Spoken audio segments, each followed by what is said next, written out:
அஸ்ஸலாமு அலைக்கும் வரஹ்மத்துல்லாஹி வபரகாத்துஹு. அன்பிற்குரிய சகோதர சகோதரிகளே, இஸ்லாத்தின் பார்வையில் உணவு, உடை, உறைவிடம் என்ற தொடர் நிகழ்ச்சியில் நேற்றைய தினம் பொதுவாக தடை செய்யப்பட்ட விலங்குகள், சாப்பிடுவதற்கு தடை செய்யப்பட்டவை எது, அதில் அனுமதிக்கப்பட்டவை எது என்ற விவரத்தை பார்த்து வருகிறோம். அதில் நேற்று சொன்னதில் ஒரு தவறு வந்து விட்டது.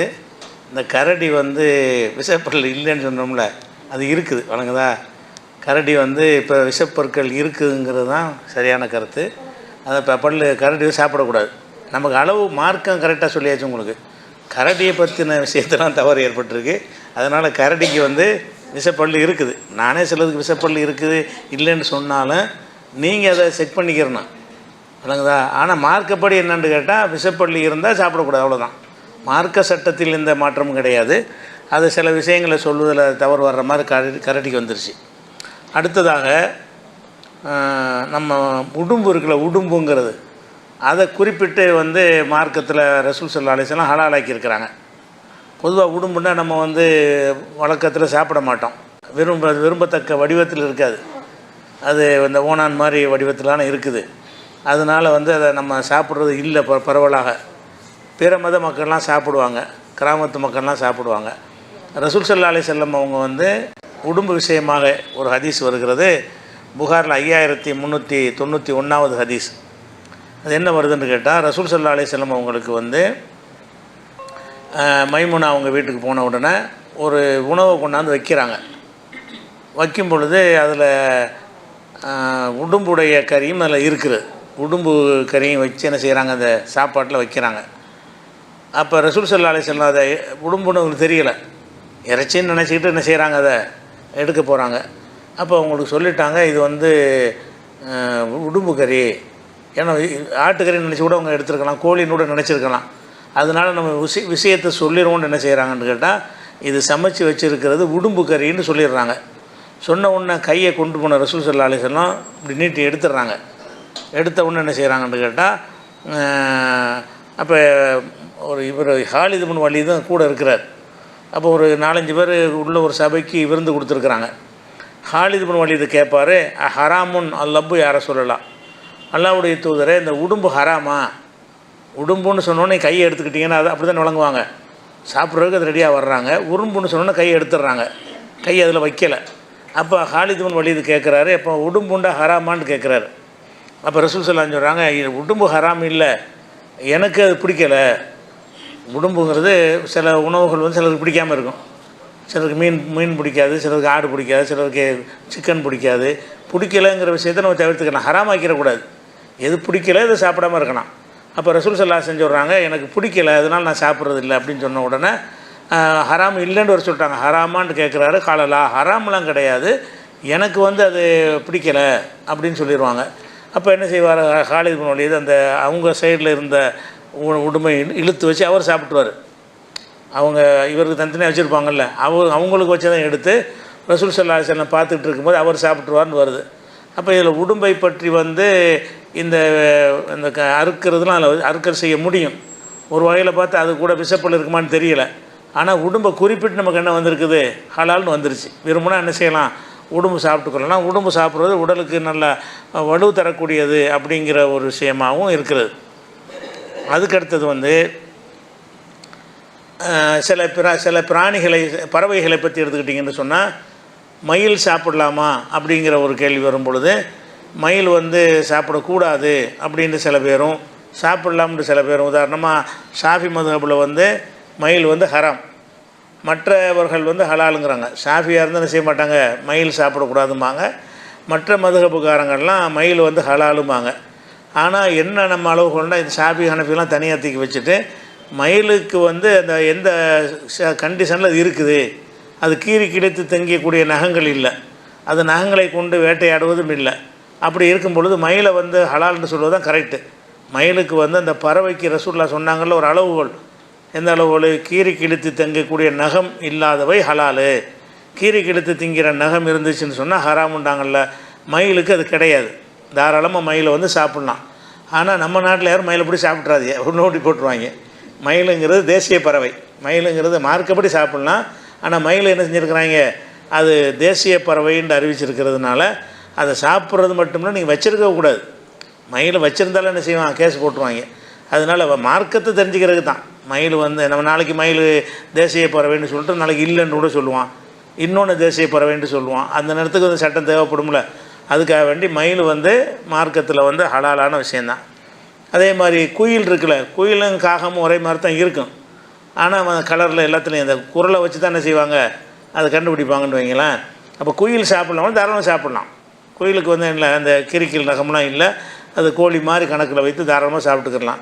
காடை, கவுதாரி, புறா, கோழி, வான்கோழி, கோழியுடைய எல்லா வகையும், வான்கோழி, கிண்ணி கோழி, தீக்கோழின்னு பெருசாக இருக்குமே, அதை கூட சாப்பிட்லாம். ஏன்னாட்டா அதுக்கு அந்த கீரிக்கு எடுத்து திங்கக்கூடிய நகங்கள் இல்லை, அது வேட்டையாடி திங்காது. அந்த மாதிரி விஷயத்தை வந்து இருக்குது.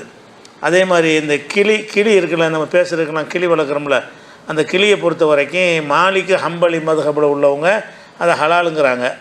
ஷாஃபி, அபு ஹனீஃபா வந்து ஹராமுங்கிறாங்க இந்த கிளியை பொறுத்த வரைக்கும். ஆனால் அது ஹராமு ஹலாலுங்கிற கருத்து வேறுபாடுக்கு எந்த ஒரு இடமுமே இல்லை. கிளிங்கிறது வந்து அது கிழித்துலாம் திங்காது, வணங்குதா. அது வந்து இந்த வாயை கொண்டு தான் கட்டிக்குமே தவிர எல்லாத்தையுமே அது கிளி திங்கக்கூடிய ஒரு நகங்கள் அதுக்கு இல்லை. அது மாதிரியான பொருள்களையும் சாப்பிடாது, அசைவ உணவுகளையும் அது சாப்பிடாது. அப்படி இருக்கும்போது கிளி அந்த பொதுவான அளவுகளில் ஹலால் தான் சொல்லணும். ஆனாலும் வந்து ஷாஃபி, அபு ஹனீஃபா அவங்கெல்லாம் என்ன செய்கிறாங்கன்னா ஹராமுங்கிறாங்க. ஹராமுக்கு பொருந்தவில்லை, ஹராமுல ரீசன் பொருந்தணும்ல, அந்த அளவுகளில் வரணும். அதே மாதிரி வந்து இந்த கிளி மாதிரியே தான் அந்த மைனான்னு ஒன்று வளர்ப்பாங்க. மைனா பேசும், கிளி பேசுகிற மாதிரி மைனாங்கிறது பேசும். இந்த மைனா சாப்பிட்லாமான்னா மைனா தாராளமாக சாப்பிட்லாம். என்ன இருக்குது மைனாங்கிறதுல, அது கிளி திங்கக்கூடிய ஒரு தன்மை இல்லை. மனிதர்களோட கலந்து மனிதர் மாதிரி பேசுதில்ல, அதை கவனத்தில் வச்சு கூட அவங்க ஹராம்னு சொல்லியிருக்கலாம். ஆனால் அதெல்லாம் காரணம் கிடையாது. ஹராம்னு சொல்வதாக இருந்தால் பறவைகளுக்கு ரசூலுல்லாஹ் ஒரு இலக்கணத்தை சொல்லிட்டாங்க, அந்த இலக்கணத்தில் அடங்குனா தான் அது ஹராம் ஆகுமே தவிர இல்லாட்டி ஆகாது.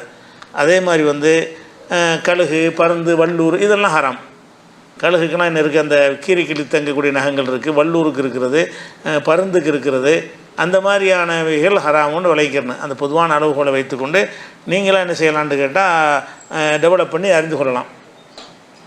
அப்போ இதில் என்னென்ன விளங்கியிருக்கோம்னு கேட்டால், பறவைகளில் எது ஹலால் ஹராம் என்பதற்கு ஒரு அளவுகளை ரசூலுல்லாஹ் சொல்லிட்டாங்க, அதில் விதிவிலக்கையும் சொல்லிட்டாங்க. பறவை இல்லாத விலங்குகளில் எதெல்லாம் ஹராம் என்பதற்கு அளவுகளை சொல்லிட்டாங்க.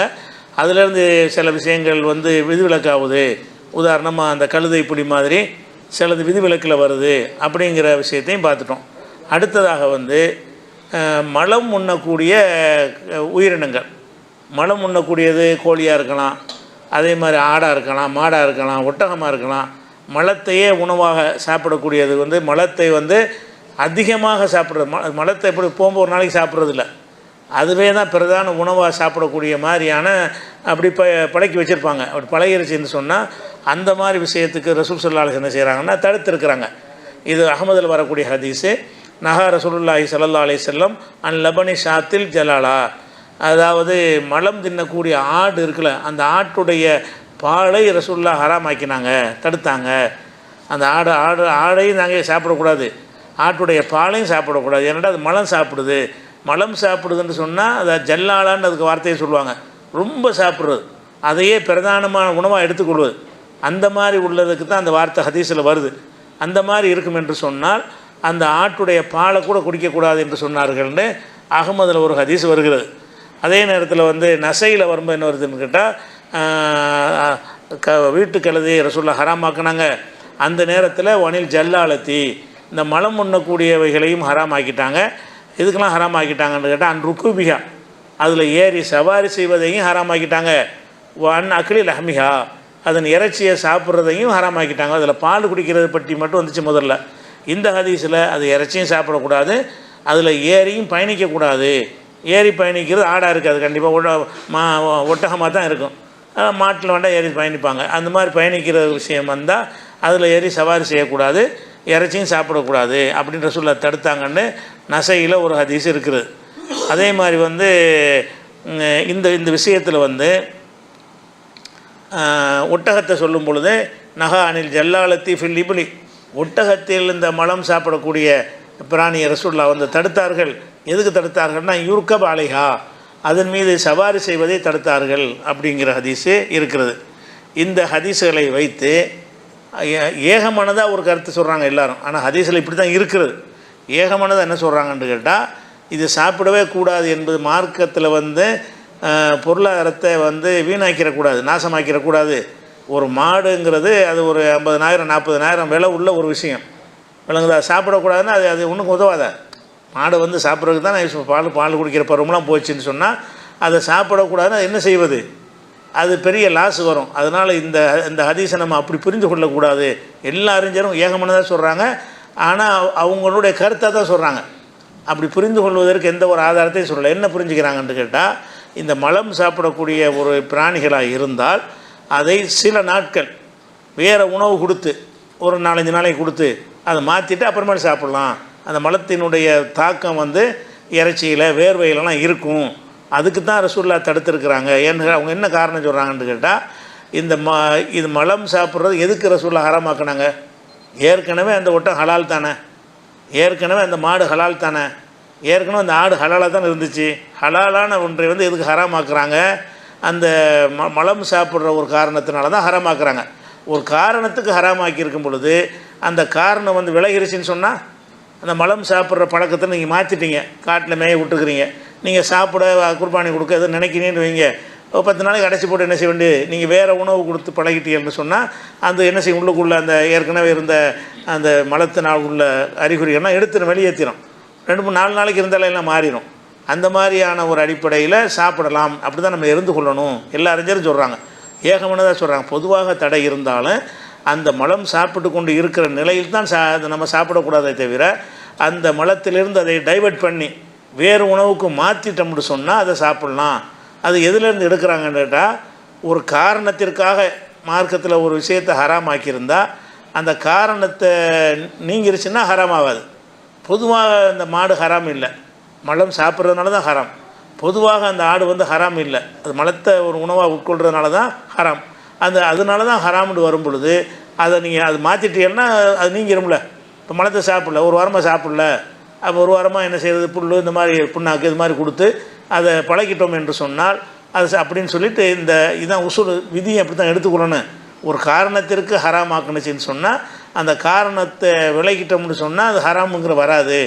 பொதுவாகவே ஹராமான விஷயம் இல்லை. இல்லை ஒட்டகம்ங்கிற ஹராமா, மாடு ஹராமா, ஹராம் இல்லை தானே, இப்போ சாப்பிட்றது தானே. அதனுடைய உணவு புழக்கம் சரியில்லைங்கிறதுனால தான் ஹராம் ஆகுது. உணவு புழக்கத்தை மாற்றிட்டீங்கன்னா அது ஹராம் ஆகாதுல்ல.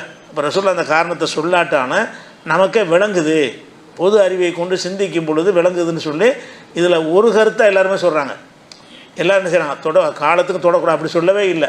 எல்லாருமே என்ன செய்கிறாங்கன்னா அந்த ரூல் விதி அப்படி தான் எந்த ஒன்றையும் அப்படி தான் புரிஞ்சுக்கிறணுன்ற பொது விதி, எல்லாத்தையும் புரிந்து கொள்ள வேண்டிய பொதுவான விதியின் அடிப்படையில் பார்த்தீங்கன்னு சொன்னால், ஒரு மாடு அந்த மாதிரி மலம் சாப்பிட்டுட்ருக்கா, நான் ஒரு வாரத்துக்கு பிறகு அதை அறுத்து சாப்பிட போகிறோமா, அதை கட்டி போட்டு என்ன செய்யணும், அந்த பக்கம் நம்ம போகாமல் நம்ம அதுக்கு தேவையான தீனிகளை கொடுத்துட்டோம் என்று சொன்னால் அந்த மலம் சாப்பிடுவதால் ஏற்பட்ட அந்த பாதிப்புகள்லாம் போயிடும்.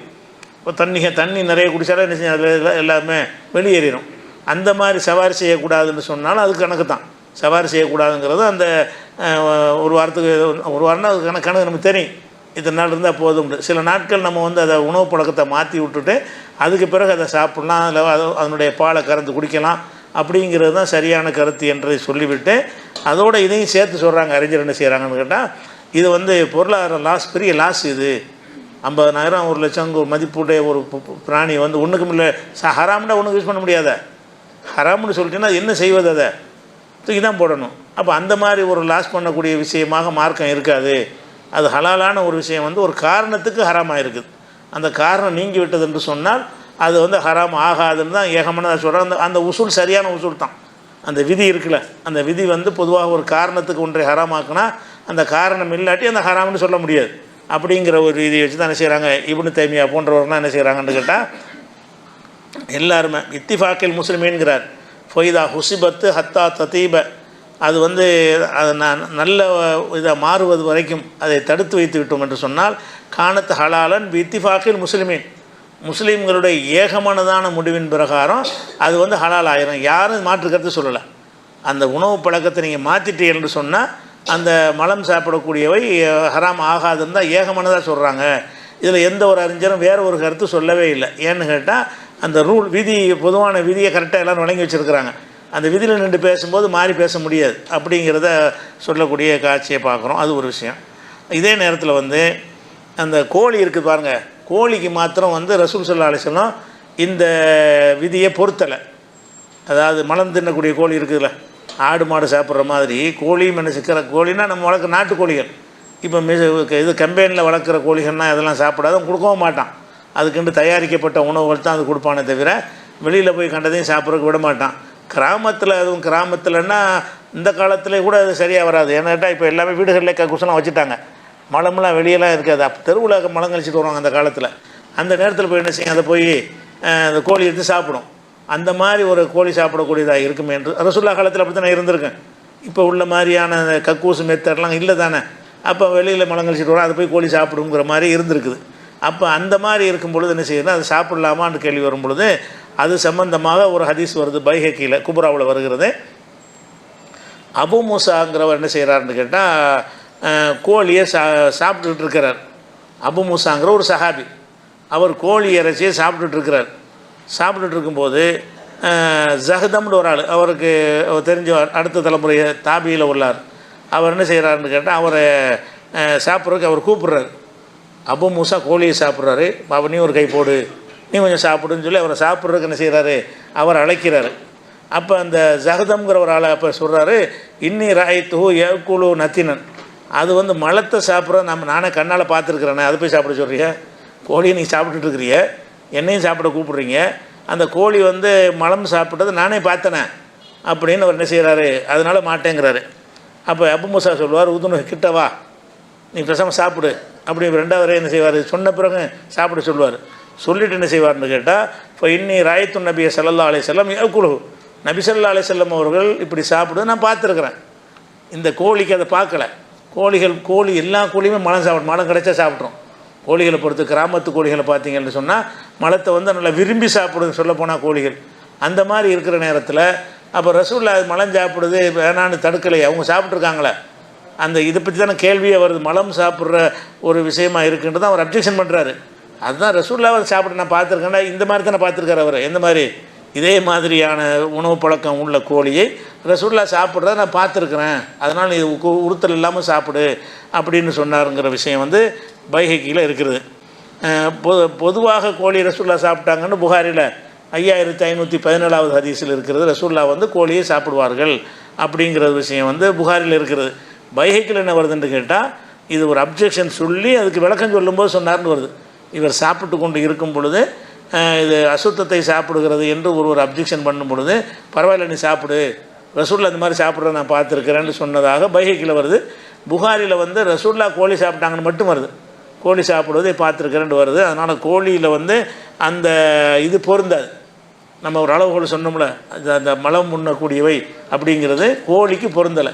கோழியில் அந்த விதியை ரசூலுல்லாஹ் பொருத்தி பார்க்கலை, அதனால் நம்மளும் பொருத்த தேவையில்லை. கோழிக்கு வந்து அது சின்ன பிராணியாக இருக்கிறனால அது பெரிய தாக்கம் ஏற்படாது என்ன நினச்சாங்கன்னு தெரியல. ஆனால் என்ன காரணத்துக்காக ரசூலுல்லாஹ் வந்து அதை வந்து புறக்கணிக்கவில்லை. அவங்க சாப்பிட்ருக்குறாங்கன்னா அது அவங்க சாப்பிட்ட பிறகு நம்ம எப்படி ஹராமாக்குறது, ரசூலுல்லாஹ் சாப்பிட்டாங்கன்னா முடிஞ்சு வச்சுக்காது, அவ்வளோதான். அது ஒரு விஷயமாச்சு. அடுத்ததாக வந்து சில பிராணிகள் எதை வந்து சாப்பிடக்கூடாதுன்ற ஒரு முடிவுக்கு வந்துட்டோமோ, அந்த பிராணிகள்லேருந்து பறவையாக இருக்கலாம், பிராணிகளாக இருக்கலாம். பறவையாக இருந்துச்சுன்னு சொன்னால் அந்த பறவையோட முட்டை ஹலாலான்னு கேட்டிங்கன்னு சொன்னால், புறா முட்டை ஹலாலான்னா ஹலால்னு சொல்லிடுவோம், கோழி முட்டை ஹலாலான்னா ஹலால்னு சொல்லிவிடுவோம், காடை கவுதாரி முட்டையெல்லாம் ஹலால்னு சொல்லிடுவோம். கழுகு முட்டை ஹலாலான்னு கேட்டால் என்ன சொல்வது என்று கேட்டிங்கன்னா, கழுகு ஹராம்னா கழுகு முட்டை ஹராம் தான். எந்த பிராணிகள் வந்து ஹராமாக இருக்கிறதோ, இப்போ எங்கள் பகுதியிலலாம் என்ன செய்வாங்கன்னா, எங்கள் ஊர்லலாம் காக்கா முட்டை எடுத்து நிறைய சாப்பிடுவாங்க. காக்கா கூட்டில் போய் காக்கா முட்டை எடுத்து சுட்டுலாம் நாங்கள்லாம் சின்ன பிள்ளை சாப்பிட்ருக்குறோம். எங்கள் ஊரில் அது பழக்கமாகவே இருக்கணுங்க தான். ஆனால் காகம்ங்கிறது சாப்பிடத்தக்கதுங்கிற கருத்தான ஏற்கனவே சொல்லிட்டோம்ல. அது ரசூலுல்லாஹ் சொன்ன காகம் வேறு. இந்த காகம் வந்து நம்மளோட பழகக்கூடிய காகங்கள் வந்து அது கீறி கிழித்து திங்கிற அளவுகளில் வராதுங்கிறோம்ல, அந்த கணக்குப்படி வந்து அது காகமே கூடும் தான். காகம் கூடுங்கிற கருத்தில் இருந்தால் காகத்துடைய முட்டையும் கூடும். காகமே சாப்பிடக்கூடாதுன்னீங்கன்னா அது முட்டையை என்ன செய்யக்கூடாது, சாப்பிடக்கூடாது. அதே மாதிரி உண்ணத்தகாத பிராணிகளுடைய பால், புளிப்பால் குடித்து வளர்ந்தாங்கலாம் சொல்லுவாங்கள்ல, புளிப்பால் குடிக்கலாம்னா புளியே சாப்பிடக்கூடாதுன்னா புளிப்பால் எப்படி குடிப்பீங்க, அப்போ புலி சாப்பிடக்கூடாதுன்னு சொன்னால் புலிப்பாலும் குடிக்கக்கூடாது, சிங்கம் சாப்பிடக்கூடாதுன்னு சொன்னால் சிங்கத்தினுடைய பாலையும் குடிக்கக்கூடாது. சில மருந்துக்காக கழுதப்பாலெலாம் குடிப்பாங்க, அது மருத்துவத்துக்கு தனியாக வரும். ஆமாம் இருக்கலாம், ஹரம்ல சாவடிக்கலாம். இல்லை அந்த காகத்தை நேற்று விளக்கம் சொன்னோம், 2 விதமாக பிரிக்கிறாங்கண்டு. இந்த காகம்னு சொல்லுவது வந்து அது பணத்தை திங்கக்கூடிய அந்த காகத்தான் ரசூலுல்லாஹ் சொல்கிறாங்க, எல்லோரும் ஏகமான அதை தான் சொல்கிறாங்கன்னு சொல்லிட்டோம். அதுக்கு ஆதாரம் காட்டலை. நம்ம காகத்தை குறிக்காதுங்கிறதையும் நேற்றே விளக்கிட்டோம், அந்த கருத்தெல்லாம் சொல்கிறோம். சரியா? அப்போ வந்து அந்த உண்ணத்தகாத பிராணின்னு வந்துருச்சுன்னு சொன்னால் அதனுடைய குதிரை பால் குடிக்கலாமான்னா குடிக்கலாம். ஏன்னா குதிரை சாப்பிட்லான்னு வர்றதுனால குதிரையுடைய பால் குடிக்கலாம். கழுதை சாப்பிடக்கூடாதுன்னு வர்றதுனால கழுதை பால் குடிக்கக்கூடாது. ஆனால் கழுதைப்பாலில் மருத்துவம் இருக்குதுன்னு சொல்கிறாங்களா, மருத்துவத்துறை சட்டம் தனியாக இருக்கிற பார்ப்போம். அதை மருத்துவத்துக்காக வேண்டி எந்த அளவுக்கு நமக்கு அனுமதிக்கப்படும் அப்படிங்கிற தனி விஷயம். உணவாக உட்கொள்ளலாமான்னு சொன்னால் இதெல்லாம் கூடாது. அது எந்த பொருளுடைய மாமிசம் ஹராமாக இருக்கிறதோ அதனுடைய பாலும் ஹராம். அது எதை வச்சு நம்ம எடுக்கிறோம்னு கேட்டால் இந்த மலம் திங்கிற பிராணி இருக்குல்ல, அதுக்கு சொன்னதுலேருந்து இந்த சட்டத்தை எடுக்கலாம். மலம் சாப்பிட்ற பிராணியை சாப்பிடக்கூடாதுங்கும் போது அதனுடைய பாலை குடிக்காதுன்னு சொல்கிறாங்க. ரசூலுல்லாஹ் சொல்லும்போது மலம் சாப்பிடுகிற ஆட்டுடைய பாலை நீங்கள் குடிக்கக்கூடாதுன்னு தடுத்துட்டாங்க. அப்போ இறைச்சியை தடுக்கிற மாதிரி எதையும் தடுக்கிறாங்க, பாலையும் தடுக்கிறாங்க. பாலுங்கிறதுக்கும் இதுக்கும் ஒரே சட்டம் தான் வருங்கிறாங்க. அப்போ அந்த மலம் திங்கிற பிராணியை வந்து சாப்பிடக்கூடாதுன்னு சொன்னால் அதனுடைய பாலையும் குடிக்கக்கூடாதுன்னு ரசூலுல்லாஹ் என்ன செய்கிறாங்க, சேர்த்தானே ஹராமாக்குறாங்க. இறைச்சி என்ன நீ ஹராமாயிக்க, பாலை வேணா குடிச்சிக்கன்னு சொல்லலை. அது ஹராமான இது ஹராமாயிடுது. அப்படிங்கிற ஒரு அடிப்படையில் பார்க்கும் பொழுது அது போக என்னென்னா ஒரு ஹராமுன்னு சொன்னால் அது எல்லாம் தானே ஹராமாகும். தின்பதற்குரிய அனைத்தும் ஹராமாயிரும். திங்கிறோட சம்மந்தம் இல்லாததான் நம்ம என்ன செய்யலாம், யூஸ் பண்ணிக்கிடலாம். அது பால்னால் அதில் சாப்பிடக்கூடியது தானே, எந்த ஒரு பிராணியாக இருந்தாலும் சாப்பிடுவதற்குரியது தான். அப்போ சாப்பிடுவதற்குரிய இறைச்சி வந்து ஹலால் என்று சொன்னால் அதிலிருந்து வரக்கூடிய பாலும் ஹலால். இறைச்சி வந்து ஹராம் என்று சொன்னால் அதனுடைய பாலும் ஹராமு அப்படிங்கிறது ஒரு பொதுவான ஒரு விஷயமாக எடுத்துக்கிறேன். அடுத்ததாக வந்து இப்போ நவீன காலத்தில் என்ன செய்கிறாங்கன்னு கேட்டால் மரபணுவை மாற்றி என்ன செய்கிறாங்கன்னா வேறு உயிரினங்களை புதுசாக உண்டாக்குறாங்க.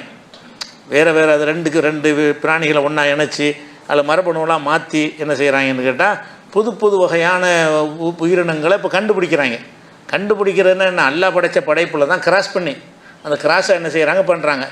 அப்போ அந்த மாதிரி உதாரணமாக ஒரு ஆண் சிறுத்தை இருக்குதுன்னு வைங்களேன், ஆண் சிறுத்தை பெண் சிங்கம், இது ரெண்டையும் இணைய விட்டு என்ன செய்கிறாங்கன்னா அது ஒரு வகையான ஒரு மிருகத்தை உண்டாக்குறாங்க. அது அதே தன்மையில் இருக்கும். இதுக்கெல்லாம் நம்ம என்ன முடிவு எடுக்கிறது அப்படின்னு பார்த்தீங்கன்னா ஹராமானதோடு ஒரு ஹலால் சேர்ந்துட்டுச்சின்னு சொன்னால் அந்த ஹராமுடைய முடிவை தான் செய்யணும். ஒரு ஆட்டையும் மாட்டையும் இணைச்சி ஒரு உயிரினத்தை உண்டாக்குறோன்னா அது ஹலால் ஆயிரும். ஏன்னா ஆடு ஹலால் மாடு ஹலால், விளங்குதா? அப்போ அதே நேரத்தில் வந்துக்கிட்டு ஒரு ஆட்டையும் கழுதையும் சேர்த்து ஒன்று உண்டாக்கணும்னு வைங்க, நம்ம கழுதையை தான் பார்க்கணும்.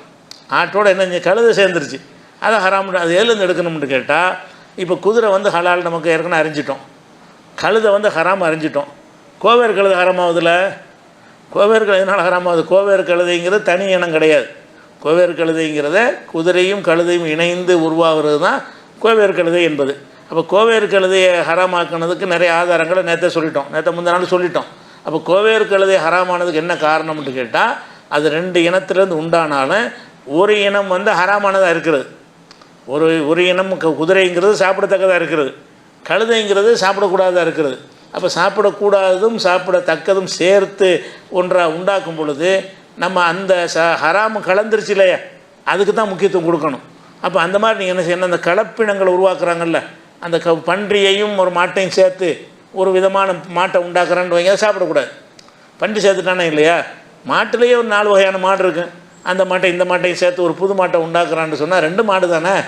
அப்போ ஹலாலானவைகளை வந்து கிராஸ் பண்ணி அவங்க உண்டாக்குனார்கள்னு சொன்னால் 2மே ஹலாலானதாக இருக்கணும்.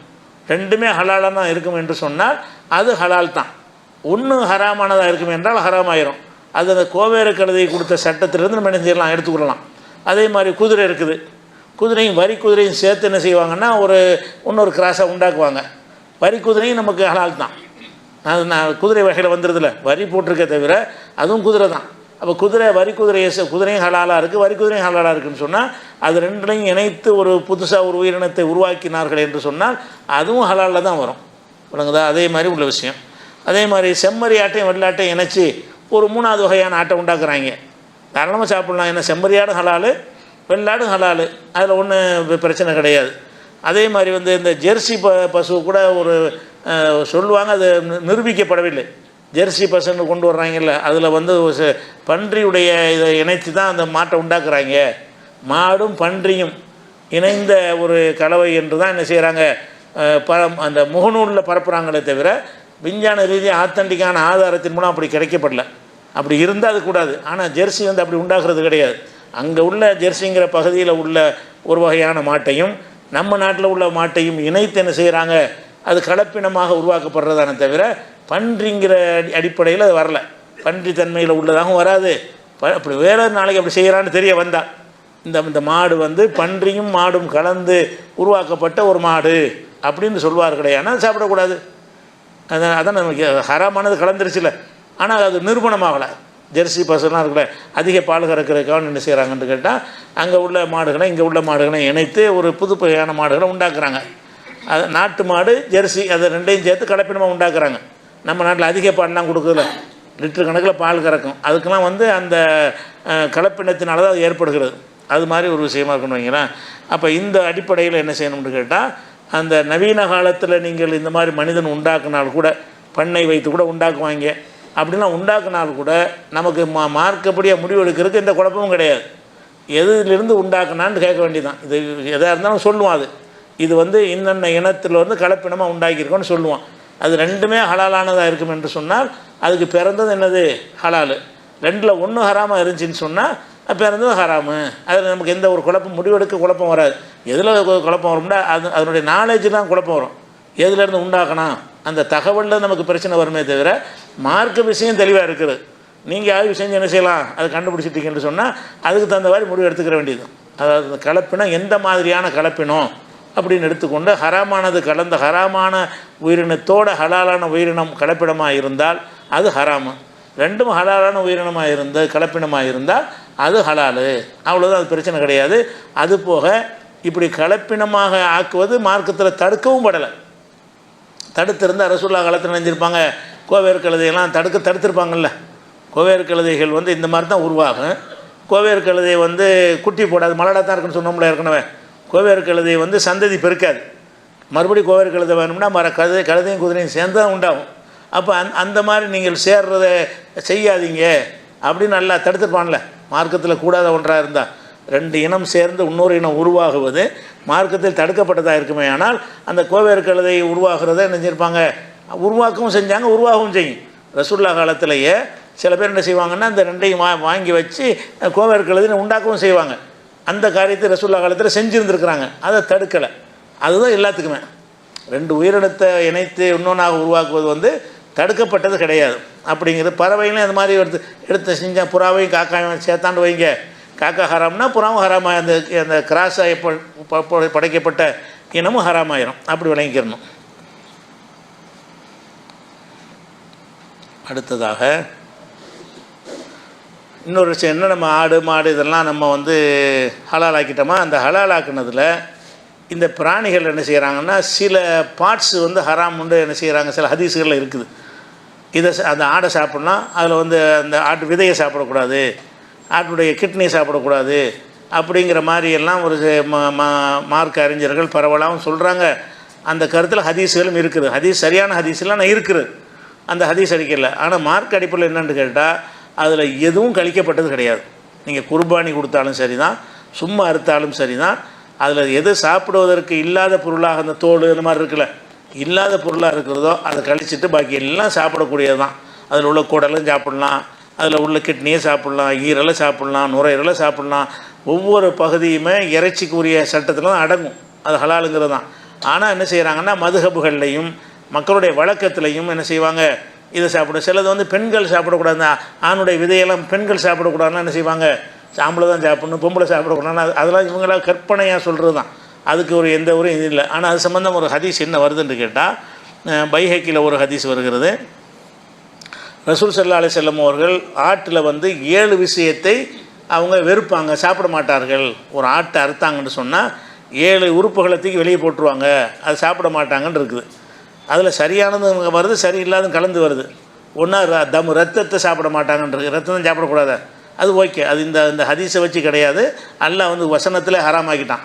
குரானில் நினைச்சிட்டான் ரத்தம் உங்களுக்கு ஹராமுன்னு ஆக்கிட்டான்.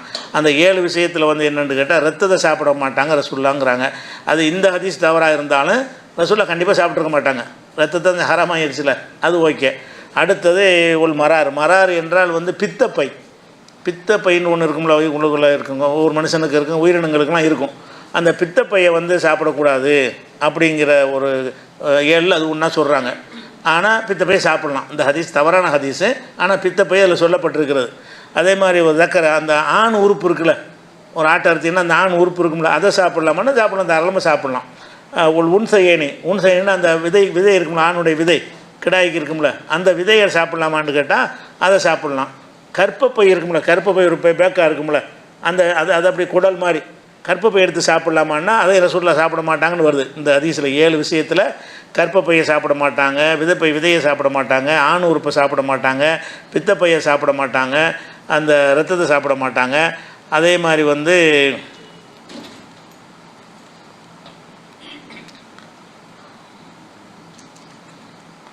சிறுநீர் பையும் சாப்பிட மாட்டாங்க. சிறுநீருக்குன்னு ஒரு பை இருக்கும் போல இருக்குது எல்லா பிராணிகளுக்கும், யூரின்லாம் போய் இருக்கும்ல, குடல் மலம்லாம் இருக்கிற மாதிரி, மலக்குடல் இருக்கிற மாதிரி சிறுநீர் பையின்னு இருக்கும், அதை சிறுநீர் வித்திக்கு போட்டுருங்க இப்படி ரசூலுல்லாஹ் சொல்லுவாங்க அப்படின்னு சொல்கிறாங்க. இன்னொன்று வந்து அட்ரீனல் சுரப்பின்னு போட்டிருக்கோம், அந்த அரபில் உள்ள வாசகத்துக்கு ஏதோ சுரப்பி இருக்குதான், அது கிட்னிக்கு மேலே இருக்குமா, அந்த உறுப்பையும் ரசூலுல்லாஹ் சாப்பிட மாட்டாங்கன்னு ஒரு 7 உறுப்புகளை சொல்லி, இந்த 7 உறுப்புகளையும் ரசூல் ஸல்லல்லாஹு அலைஹி வஸல்லம் சாப்பிட மாட்டார்கள், வெறுப்பார்கள்ன்ற ஹதீஸ் வருது. இந்த பைஹைக்கில் வரக்கூடிய இந்த ஹதீஸை வைத்து கொண்டு அதிகமான மதுஹபுகளில் இதெல்லாம் சாப்பிடக்கூடாதுன்னு சொல்லி வச்சுருக்கிறாங்க. மதுஹபில் அஜர்த்துமாருடைய பயான்கள்லையும் என்ன செய்வாங்க, இதுகள்லாம் சாப்பிடக்கூடாதும்பாங்க. ஆனால் எதுவுமே சாப்பிடத்தகாது கிடையாது.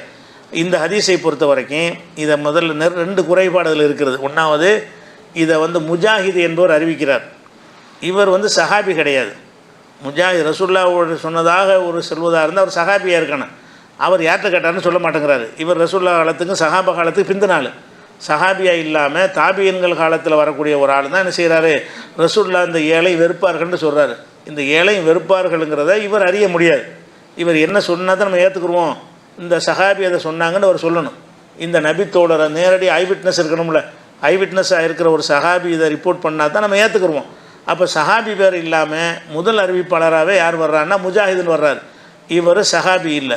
அதனால இந்த செய்தி வந்து அது ஆதாரமற்றது ஆயிடுது. அதே மாதிரி வந்து அதை அறிவிக்கிற ஒரு அறிவிப்பாளர் வரிசையில் இப்ராஹிம் இப்னு அபுல் லைஸ்ன்னு ஒருத்தர் வர்றார். இவர் வந்து இட்டுக்கற்றவர், பொய் சொல்கிறவர் என்று அறிஞர்களால் விமர்சிக்கப்பட்டவர். ஒரு மறதியானவர், யாவோ சக்தி குறை அப்படி விமர்சிக்கப்படல. இவர் துணிஞ்சு பொய் சொல்லக்கூடிய ஒரு ஆள், இட்டுக்கற்ற ஒரு ஆள் என்ற விமர்சனத்துக்கு உள்ளான ஒரு ஆள் வேறு இதில் வர்றார்.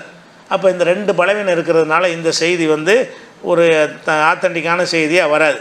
அதே மாதிரி இதே செய்தி வந்து இன்னொரு அதே தபுரானியில் வருகிறது. இதே 7 விஷயத்தை சொல்லி அதை யார் அறிவிக்கிறார்னு கேட்டால் அப்துர் ரஹ்மான் பின் ஜெயித் பின் அஸ்லம் என்பவர் அறிவிக்கிறார். இந்த அப்துர் ரஹ்மான் பின் ஜெயித் பின் அஸ்லம் தன் தந்தை வழியாக தான் அறிவிக்கிறார்.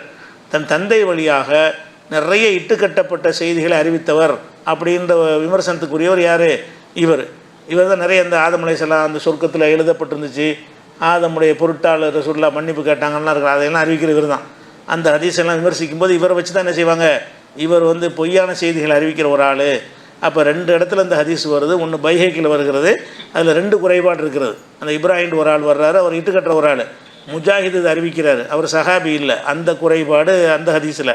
தபரானியுடைய ஹதீஸில் என்ன இருக்குன்னு கேட்டால் அந்த ஆளுக்கு வரல, வேறு ஆளுக்கு வர்றாங்க. இப்னு உமருங்கிற சஹாபி அறிவிக்கிறார் தான் வருது. ஆனால் இப்னு மட்டும் இந்த அறிவிக்கிற ஆள் யாருன்னு கேட்டால் அப்துர் ரஹ்மான் ஜெயித் பின் அஸ்லம் என்பவர் அறிவிக்கிறார். அவர் அவங்க வாப்பா வழியாக அறிவிக்கிறான்னு வருது, ஜெயித் பின் அஸ்லம் வழியாக அறிவிக்கிறான்னு வருது. இவர் தன் தந்தை வழியாக எதெல்லாம் அறிவித்திருக்கிறாரோ அது எல்லாமே இட்டுக்கட்டப்பட்டதாக இருக்கும். நிறைய இட்டுக்கட்டப்பட்ட ஹதீஸுகளை இவர் அறிவித்திருக்கிறார் என்ற விமர்சனத்துக்கு உள்ளானவர். இவர் வழியாகத்தான் இந்த 7 விஷயங்களை ரசூலுல்லாஹ் சாப்பிட மாட்டாங்க அப்படிங்கிற ஒரு விஷயம் இருக்கிறது. அதனால் இது வந்து சரியான கருத்து கிடையாது. எல்லாத்தையும் சாப்பிட்லாம், ஆடாக இருந்தாலும் கோழியாக இருந்தாலும் பறவையாக இருந்தாலும் அதில் எதையும் ஒதுக்க தேவையில்லை. மண்டையை சாப்பிட்லாம், எது வேணாலும் சாப்பிட்லாம். அந்த சாப்பிடக்கூடாதுன்னா தோல் தான், மேலே போச்சிருக்கிற தோல் தான் என்ன செய்கிறது, சாப்பிட்றதுக்குரியது அல்ல. அது வேறு இதுக்கு பயன்படுத்திக்கிறங்கன்ற சொல்லிட்டாங்க. அதை தவிர உள்ளுக்குள்ளே எல்லாமே மலத்தை சுமந்துருக்கிற குடலையே திங்கிறமே, இந்த 7 விட அது பெரிய விஷயமாச்சே. அதை ரசூலுல்லாஹ் வெறுத்து தான் காணும். அந்த 7 வெறுக்கிறத எதை வெறுக்கணும், குடலை தான் வெறுக்கணும். அதில் தான் எல்லாம் சரக்கும் இருக்கும். அதையும் ரசூலுல்லாஹ் வந்து சாப்பிட்ருக்குறாங்கன்னு வருது. அதை விட சின்னதை வெறுத்துருக்காங்கன்னு வருது. அதனால் வந்து இது கருத்துப்படியாகவும் சரியாக இல்லை. அதனால் ஆடு மாடு எதுவாக இருந்தாலும் அதில் உள்ள அனைத்தும் ஹலால். ஆடு மாடு பறவைகள் எதுவாக இருந்தாலும் அனைத்தும் ஹலால்னு வருது. இது ஒரு வகையாச்சு. அடுத்தது என்னென்னு கேட்டால், அதாவது நம்ம பறவை இனங்களை பார்த்துட்டோம், விலங்கினங்களை பார்த்துட்டோம், புழு பூச்சி இனங்களை வந்து மைத்தத்தில் அதிலே பார்த்துட்டோம். நம்ம 3 விஷயம் முடிஞ்சிருச்சு. 4வது வகையான உயிரினம் என்ன இருக்குன்னு கேட்டால் கடல் வாழ் உயிரினங்கள். கடலில் இருக்கக்கூடிய கடல், குளம், நீர், யார், கம்மா எல்லாத்தையும் சேர்த்துக்கிறங்க. இப்போ கடல் வாழ் உயிரினங்களை பொறுத்த வரைக்கும் அதுக்கு என்ன சட்டம் அப்படின்னு கேட்டால், அதில் இந்த அறுத்தெல்லாம் வராது. என்னடா அதில் அறுக்கிறதுக்கு முடியாது, எங்கே போட்டு அறுக்க அல்லவே அர்த்தம் வச்சுருக்கிறான் சொல்ல போனவனுக்கு தான் அதை சரி அர்த்தாப்பில் தான் இருக்குது. அதுக்கு மேலே போட்டு அறுக்க ஒன்றும் இல்லை. அதுபோக நீங்கள் அறுத்தாலும் அதுலேருந்து பீரிட்டு ரத்தம்லாம் வராது. பீரிட்டு ரத்தம் வர வைக்கிறதுக்கு தான் நம்ம அறுக்கிறோம். இந்த கோழியாக இருக்கிறோம், மாட்டை இருக்கிறோன்னா அதில் ரத்தம் வருது. மீனில் போட்டு அறுத்தா என்ன செய்யாது, அந்த துண்டு போடும்போது கசிகிற ரத்தம் வந்து நமக்கு தடுக்கப்பட்டது இல்லைன்னு ஏற்கனவே சொல்லியாச்சு. அதனால் கடல் வாழ் உயிரினங்களாக இருக்கும் என்று சொன்னால் அதில் வந்து இந்த அறுத்தல் வராதனால வேறு எப்படி நம்ம முடிவெடுக்கிறது என்று கேட்டால், கடல் வாழ் உயிரினங்களில் எல்லாமே ஹலால். ஒரு விஞ்ஞானபூர்வமாக சயின்டிஃபிக்காக ஒரு கடல் வாழ் பிராணி நம்மளை உயிரை கொள்ளும், கேடுன்னு நிரூபிக்கப்பட்டார். கேடு தர்றதுலாம் ஹராமுங்கிற ஒரு அடிப்படை சொன்னோம், அதில் வந்துடும். அப்படி எதுவும் சொன்ன மாதிரி தெரியல. உதாரணமாக ஒரு மீனை சொல்லி இந்த மீனை சாப்பிட்டா செத்து போயிடுவேன் அப்படின்னு சொல்கிறாங்களோ அது ஹராம் ஆயிரும். அது கடல் வாழ் பிராணியாக இருந்தாலும் நமக்கு கேடு செய்வதை சாப்பிடக்கூடாது. தாவரத்துலையும் சாப்பிடக்கூடாதுல்ல. தாவரத்தில் ஒரு குறிப்பிட்ட தாவரத்தை சாப்பிட்டா நம்ம செத்து போயிடுவோம்னா அதை சாப்பிடுவோமா? அதில் செத்துற மாட்டோம். வேறு ஏதாவது நோய் வரும்னா அதை சாப்பிடுவோமானா சாப்பிட மாட்டோம். அப்போ தாவரமாக இருந்தாலும் தாவரம் இல்லாமல் இருந்தாலும் கேடு விளைவிக்கிற ஏதாச்சும் இருக்கும் என்று சொன்னால், அதுக்கு ப்ரூஃப் இருக்கும் என்று சொன்னால் அது ஹராம் ஆயிரும். அதை தவிர கடலில் உள்ள எந்த ஒன்றுமே என்ன இல்லை, அது ஹராம் இல்லை என்பது தான் ஒரு பொதுவான அளவு. எதையும் தவிர்க்க தேவையில்லை. அதில் கூடுதல் விளக்கங்கள் தேவைப்படும். அதெல்லாம் சேர்த்து இப்போ சொல்லிடுவோம். முதலாவது கடல் வாழ் உயிரினத்தை பற்றி எல்லாம் என்ன சொல்கிறான்னு கேட்டால், இஹ்ராமில் இருக்கிறாங்கல்ல, இஹ்ராமில் இருக்கிறவங்க வேட்டையாடக்கூடாதுங்கிற நம்ம ஏற்கனவே அறிஞ்சிருக்கிறோம். ஹஜ்ஜு உம்ராவுக்காக இஹ்ராம் அணிந்துட்டாங்கன்னு சொன்னால் அவங்க என்ன செய்யக்கூடாது, வேட்டை பிராணிகளை வேட்டையாடக்கூடாது. வேட்டை இல்லாத பிராணிகள்லாம் பிடிச்சி அறுக்கலாம். கோழி ஆடுலாம் அறுத்து சாப்பிட்லாம். வேட்டையாடுறது சுதந்திரமாக சுற்றி திரியக்கூடியது, யாருக்கும் உடமையாக இருக்காதுல்ல, அதுகளை போய் பிடிக்கிறதுக்கு பேர் தான் வேட்டை. அப்போ வேட்டை பிராணிகள் வந்து அவங்க வேட்டையாடுவது ஹராமாக இருக்குது. யாருக்கு?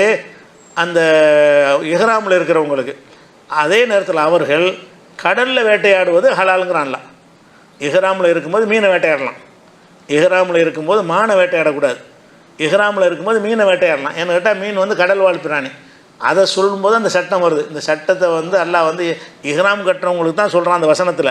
ஆனால் அதுலேருந்து நமக்கு இந்த சட்டமும் கிடைக்கிறது. அது என்ன சொல்கிறான், 5வது சூறாவில் 96வது வசனத்தில் சொல்கிறான், உஹில்லலக்கும், உங்களுக்கு ஹலாலாக்கப்பட்டு விட்டது, சைதுல் பஹரி, கடலில் வேட்டையாடுவது உங்களுக்கு ஹலால். வேட்டையாடுற செயல் அது உங்களுக்கு ஹலால். யாருக்கு? இஹ்ராம் கட்டின ஆட்களுக்கு. ஓ தாமுஹு, அதில் கிடைக்கும் உணவு உங்களுக்கு ஹலால்ங்கிறான்ல. 2 சொல்கிறான். வேட்டையாடுறது ஹலாலுங்கிற அந்த இஹ்ராம் கட்டின ஆட்களுக்கு உள்ளது, உணவு ஹலாலுங்கிற அனைவருக்கும் உள்ளது. 2 வாசகத்தை எல்லாம் போகிறான். உஹில்லலக்கும் சைதுல் பஹரி ஓ தாமுஹு, கடலில் வேட்டையாடுகிறதும் உங்களுக்கு ஹலால். இஹ்ராமா அணிந்து கொண்டே நீ என்ன செய்யலாம், வேட்டையாடி கொள்ளலாம். வீட்டு எடுத்து எரிஞ்சு ஒரு மீனை, பெரிய மீனை பிடிக்கலாம், தூண்டில் போட்டு பிடிக்கலாம். நீ இஹ்ராம் அணிஞ்சிட்டு ஏன்பா மீன் பிடிச்சேன்னு கேட்கக்கூடாது. ஏன்னா இஹ்ராம் முடித்தவர்கள் வேட்டையாடக்கூடாதுங்கிறது கடல் வாழ் உயிரினங்களுக்கு பொருந்தாது. தரையில் வரக்கூடிய ஆகாயத்தில் பறக்கக்கூடியவைகளுக்கு தான் பொருந்துமே தவிர கடல் வாழ் உயிரினங்களுக்கு அது பொருந்தாது. அப்படிங்கிறதுனால அதுக்கு தான் ஹலாலாக்குறான்ல. உஹில்லலக்கும், உங்களுக்குன்னு சொல்வதே வந்து முன்னாடி இஹ்ராம் கட்டுறவங்களை பற்றி தான் பேசிக்கிட்டு வரான்ல. அந்த தொடர்ச்சி தான் அது வருது. உஹில்லலக்கும், உங்களுக்கு இஹ்ராம் கட்டி இருக்கிற உங்களுக்கு ஹலாலாக்கப்பட்டிருக்கிறது சைதுல் பஹரி ஓ தாமுஹு, வந்து கடலில் வேட்டையாடுவதும் அதனுடைய உணவு உங்களுக்கு ஹலாலாக்கப்பட்டிருக்கிறது. ஒலி செய்யாரத்தி, உங்களுக்கு மட்டும் ஹலால் இல்லை, மற்ற எல்லா சாதாரண பயணிகளுக்கும் ஹலால்னு சேர்த்து சொல்லிவிட்டான்ல. இப்போ அவனுக்கு மட்டும்தான் ஹலால் வழங்கிடக்கூடாதுல்ல. ஒலி செய்யாரத்தி, இதர பயணிகளுக்கும் இது ஹலாலாக இருக்கிறது. ஓ ஹுர்ரிம அலைக்குமோ சைதுல் பர்ரி, தரையில் வேட்டையாடுவது உங்களுக்கு ஹராமாக்கப்பட்டிருக்கிறது. மாதும் து ஹுர்மன், நீங்கள் இஹ்ராமில் இருக்கிற வரைக்கும், இஹ்ராமில் நீங்கள் இருக்கிற வரைக்கும் தரையில் வேட்டையாடுவது தான் உங்களுக்கு ஹராமாக்கப்பட்டிருக்கிறது. கடலில் வேட்டையாடுவது ஹராம் இல்லை, அதனுடைய உணவும் ஹராம் இல்லைன்ட்டான். இது 596. இந்த ஒத்த வாசகம் தான் அனைத்துக்கும் ஆதாரமாக இருக்குது. கடலில் கிடைக்கிற உணவுங்கிறது வந்து ஹலால். அதில் எது எது கூடாதுன்னு சொல்வதாக இருந்தால் அல்ல தான் சொல்லணும். அவன் பொதுவாக உணவுனா ஹலால்னு சொல்லிட்டாங்க போது நண்டு திங்கலாமா, முயல் மீன் திங்கலாம், அதெல்லாம் பேசக்கூடாது. எல்லாம் அடங்கிருச்சு அதில். கடலில் வாழ் உள்ள எல்லா உணவுகளும் ஹலால்னு இருக்கும். ஏன்னா அதில் எந்த ஒன்றையும் சாப்பிடக்கூடாதுன்னு சொல்வதாக இருந்தால் அதுக்கு தனி ஆதாரத்தை காட்டணும். அது அந்த உணவு ஹலால் என்பதில் நினைஞ்சிருது அனைத்தும் அடங்கி கடலில் உள்ள எல்லாமே என்ன செஞ்சது ஹலால் என்று வந்து விடுகிறது. அதே மாதிரி வந்து 16வது சூறாவில் 14வது வசனத்தில் அல்லாஹ் சொல்லி காட்டுகிறான், ஒவ்வொல்லதி சஹர் அல் பஹர, அவன் தான் உங்களுக்கு கடலை வசப்படுத்தி தந்திருக்கிறான். கடலை வந்து நம்ம கண்ட்ரோலில் இயக்கிற மாதிரி வசப்படுத்தி தந்திருக்கிறான்ல. படகுல ஏறி போகிறோம், கப்பலில் ஏறி போகிறோம், அது நமக்கு உதவி செய்யக்கூடியதாக இருக்கிறது. எதுக்காக வேண்டிய அல்லாஹ் வசப்படுத்தி தந்திருக்கிறான் என்று கேட்டால், லி தகுலு மின்ஹு லஹமன் தரியா, அதிலிருந்து பசுமையான இறைச்சி நீங்கள் சாப்பிடுவதற்காக. கடல்லேருந்து என்ன செய்றீங்க, பசுமையான இறைச்சி உங்களுக்கு கிடைக்கிறது. மீனை வந்து பசுமையான இறைச்சிங்கிறாலாம். அப்போ பசுமையான இறைச்சியை நீங்கள் சாப்பிடுவதற்காக வேண்டியும், ஒரு தஸ்தஹ்ருஜு மின் ஹில்யத்தன் தல்பசூனஹா, நீங்கள் அணிந்து கொள்ளக்கூடிய ஆபரணங்களை அந்த கடலிலிருந்து எடுப்பதற்காக உங்களுக்கு கடலை வசப்படுத்துங்க. ஆபரணம்னா முத்து பவளங்கள்லாம் கடல்லேருந்து கிடைக்குது. அந்த மாதிரியான ஆபரணங்களுக்குரியதும் அதிலேருந்து நீங்கள் எடுத்துக்கொள்கிறீர்கள். அதுக்காகவும் கடலை எல்லாம் வசப்படுத்தி தந்திருக்கிறான்னு நல்லா சொல்லி காட்டுறான். அப்போ இதில் என்ன வருதுன்னு கேட்டால், பசுமையான உணவை நீங்கள் சாப்பிடுவதற்காக கடலை வசப்படுத்தி தந்திருக்கான்னு கேட்டால், அதில் ஏதாவது கூடாத ஒன்று சாப்பிடத்தகாது இருக்கும் என்று சொன்னால் அது கழிச்சிருப்பான். இதை தவிர அப்படி நல்லா சொல்லியிருப்பான். பொதுவாக சொல்லிட்டான்னு சொன்னால் அப்போ கடலில் உள்ள எதுவுமே ஹலால் தான். அது ஒரு விஷயத்தை விளங்கிக்கணும். அடுத்ததாக வந்து இது சார்பாக வந்து ஹதீஸுகளும் வருகிறது. திருமதியில் ஒரு ஹதீஸ் வருகிறது. சஹாபாக்கள் கேட்குறாங்க, அல்லாஹ்வுடைய தூதரை, நாங்கள் கடலில் பிரயாணம் பண்ணி போகிறோம். கடலில் பிரயாணம் பண்ணி போகும்போது என்ன செய்வோம்னு கேட்டால், கடலில் தண்ணி இருந்தாலும் கடல் தண்ணியை வந்து நம்ம எல்லாத்துக்கும் குடிக்கணும் யூஸ் பண்ண முடியாதுல்ல. அப்போ குடிக்கிற கொஞ்சம் தண்ணி வச்சுருப்போம். கப்பலில் போனால் கூட கடல் தண்ணி குடிப்பதற்கு உள்ளதாக இல்லாதனால தண்ணி எடுத்துகிட்டு தான் போவோம். அது சொல்கிறாங்க, நாங்கள் கடலில் போகிறோம், ஒரு நஹமில் மானல் மால் கலீல மினல் மாய், கொஞ்சோன்னு தண்ணி நாங்கள் எடுத்துக்கிட்டு போகிறோம். அப்படி இருக்கும் பொழுது ஃபைன் தவல்லனா பிஹி அதிஷனா, நாங்கள் குடிப்பதற்காக கொண்டு போகிற தண்ணீரில் நாங்கள் உழு செஞ்சோம் என்று சொன்னால் எங்களுக்கு தாகம் தீர்க்கிறதுக்கு ஒரு வழி இல்லாமல் போயிடும். அதனால் அஃபனத்த வல்லோ மினல் பஹரி, கடலில் உழு செஞ்சுக்கலாமான்னு கேட்குறாங்க. கேள்வி உழு செய்கிற பற்றி தான் கேள்வி. ரசூல்லா கேள்வி கேட்காதுன்னு சேர்த்து பதில் சொல்கிறாங்க. கேட்டவர் எது கேட்குறாருன்னு கேட்டால், நாங்கள் கொஞ்சோண்டு தண்ணி வச்சுக்கிட்டு கப்பலில் போயிட்டுருக்குறோம், படகுல போகிறோம், அந்த தண்ணீரை தொழுக நேரம் வருது, அதில் நாங்கள் ஒழு செஞ்சோம் என்று சொன்னால் குடிக்க தண்ணி இல்லாமல் போயிடும். அதனால் நாங்கள் கடல் தண்ணி எடுத்து ஒழு செஞ்சுக்கிறலாமா அப்படின்னு கேட்கும் பொழுது ரசூல்லா சொல்கிறாங்க, ஹுவத்தஹூர்மாஹு, கடலுக்கே கடலுடைய தண்ணீர் தூய்மையானது. கடலுடைய தண்ணீர் அசுத்தம் கிடையாது, சுத்தமானது கடல் தண்ணீர். அல் ஹில்லு மைத்தத்துஹு, அதில் செத்ததும் உங்களுக்கு ஹலாலு. ரெண்டு கேட்டது தண்ணிக்கு மட்டும்தான், ரசூல்லா கேட்காதுன்னு சேர்த்து பதில் சொல்கிறாங்க. அத்தஹூர் மாஹு, அதில் உள்ள தண்ணீர் சுத்தமான கடல் தண்ணி வந்து பியூர் தண்ணி, சுத்தமான தண்ணி, அசுத்தம் கிடையாது கடல் தண்ணி. அதனால் உப்பு தண்ணியில் உழு செய்யலாம் அப்படின்னு பிரச்சனையே கிடையாது. அதோடு என்ன செய்கிறாங்கன்னா, அல் ஹில்லு மைத்தத்துஹு, அதில் தானாக செத்து போனவைகளும் உங்களுக்கு ஹலாலு அப்படின்னா மீனை தான் சொல்கிறாங்க. அது செத்து போனவைகளும் உங்களுக்கு ஹலால்னு மைத்தத்துனா முறையாக அறுக்கப்படாது, முறையாக அறுக்கப்படாத மீன்களும் உங்களுக்கு ஹலாலு. மீனுடைய எல்லா வகை ஹலால்ன்ட்டாங்க. அப்போ திருமதியில் வரக்கூடிய ஹதீஸ்லையும் என்ன இருக்குதுன்னு கேட்டால், கடல்வாழ் உயிரினங்கள் ஹலால் என்று சொல்லக்கூடியதாக இருக்குது.